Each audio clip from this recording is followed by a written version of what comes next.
Statų formulės leidžiamiems registravimo laikotarpiams valdyti.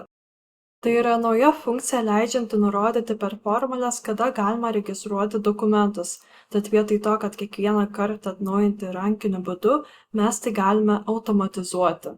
Ši naujovė yra prieinama Dakar vartotojų nustatymuose, o formules galite rasti Microsoft Learn dokumentacijoje. Taigi, pažvelkime, kaip tai atrodo BC sistemoje.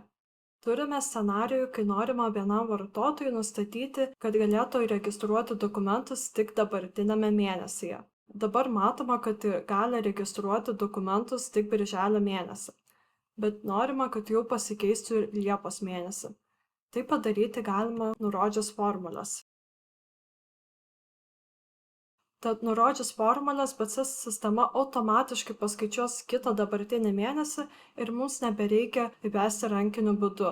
Taigi su šia naujove mes sumažiname daug rankinio darbo bei užtikrinam, kad išvengtume klaidų dėl pasenusių leidžiamų registravimo periodų.